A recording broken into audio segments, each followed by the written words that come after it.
इस साल के one of the most anticipated Hindi movie war 2 का ट्रेलर रिलीज होने के बाद ये तो कह सकते हैं कि चलो एटलीस्ट ये टीजर से तो बेटर था।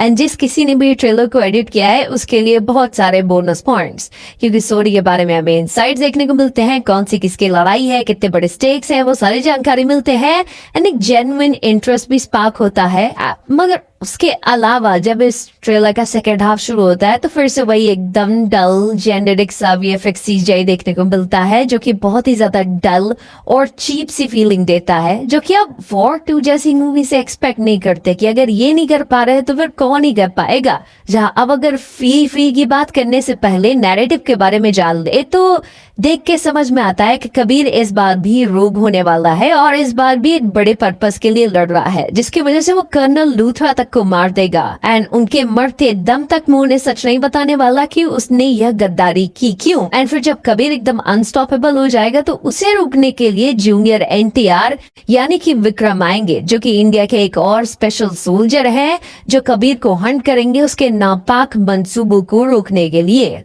अब देखो, अगर मिशन इम्पॉसिबल मूवीज आपने काफी सारी देखी है तो आपको पता होगा कि अपने टॉम क्रूज यानी कि ईथन हंट ना जाने कितनी बार अपने देश के लिए रोग हुए हैं और उन्हें रोकने के लिए ना जाने कितने सारे लोग आए हैं। तो ठीक उसी के हिसाब से कभी कभी मसला कुछ यही होने वाला है। उसे ये सीक्रेट डिसीजन यही लेना पड़ा ताकि वो अपने देश को और बेटर प्रोटेक्ट कर सके, अपने लोगों का बदला ले सके। तभी ना हम देख पा रहे हैं कि वो जंगल में सैडली बैठा हुआ है, सबसे छुप रहा है मगर फिर भी डिप्रेस है और ये उसका मिशन इतना सीक्रेट होगा कि वो किसी को भी नहीं बताएगा, उसे किसी पे भी भरोसा नहीं है एंड सारी दुनिया यह मान के चलेगी कि कबीर जो कि एक टाइम पे सबसे बेस्ट सोल्जर था वो गद्दार क्यों हो गया। And eventually in the and जब पूरी कहानी बीत जाएगी तो जब ग्रैंड रिवील होगा तो हमें कबीर का मास्टर प्लान पता चलेगा कि एक्चुअली में किस पर्पस के लिए गद्दारी कर रहा था एंड फिर एंड में सब मिलकर देश को बचाएंगे एंड फिर गाना गा के सो जाएंगे। अब देखो, दूर से देखकर तो यही स्कीम नजर आती है। मूवी का मेन सेलिंग पॉइंट इसका एक्शन है, इसकी कहानी तो सेकेंडरी आती है और उसी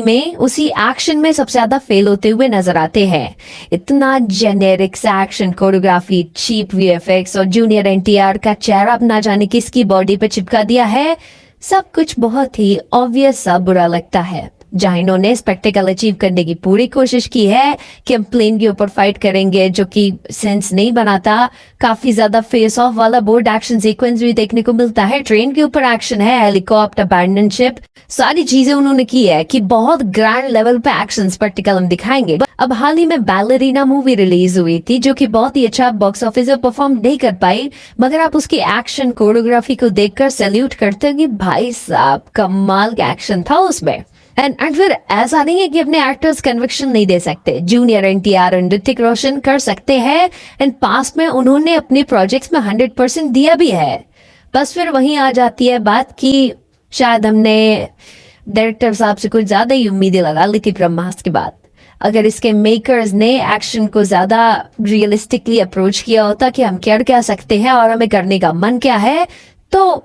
मे बी एक क्लैरिटी के साथ मे बी हमें एक बेटर वॉर 2 एक्शन मूवी देखने को मिलती, ना कि ये ग्रीन एंड ब्लू स्क्रीन वाला क्रिंज फेस्ट देखने को मिलता। मगर फिर उसके अलावा भी अगर अभी भी स्टूडियो को फ्यूचर प्रोजेक्ट्स में वही वीएफएक्स को इम्पोर्टेंस देके आगे बढ़ना है तो मैं वाईआरएफ को कहूंगा कि जिस वीएफएक्स स्टूडियो से आप ये काम करवा रहे हो उनसे ना करवाओ, क्योंकि नहीं हो पा रहा उनसे। आइडियाज जाते आते हम ये भी नहीं भूल सकते कि मूवी में कियारा आडवाणी भी है एंड जैसा हमारे सूत्रों से हमें पता चला है कि वो कहानी में काव्या लूथरा होने वाली है एंड दैट मीन्स कि कर्नल लूथरा की वो बेटी होंगी एंड वो अपने बाप का बदला लेंगे एंड कबीर ने दोनों को ठोका होगा। बाकी सिंपल शब्दों में कहूँ तो वॉर 2 का ट्रेलर को मैं यही बोलूंगा कि टीजर के मुकाबले ट्रेलर अच्छी फील देता है, एक्टर्स की स्क्रीन प्रेजेंस अच्छी फील होती है, ट्रेलर बेटर एडिटेड है, थोड़ा सा क्यूरियोसिटी जागती है ट्रेलर को देखकर कि एटलीस्ट जाने तो कि कहानी किसके बारे में है। बाकी उसके एक्शन की बात करें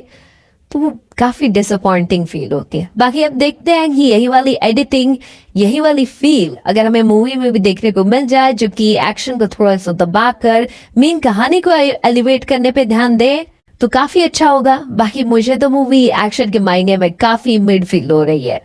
आप अपनी ओपिनियंस बताओ कि आप इसके बारे में क्या सोचते हो। मुझे ऐसा कुछ खास उम्मीदें नहीं है। अपनी ओपिनियंस मेरे कमेंट्स जरूर बताना और तब तक के लिए देखते रहना।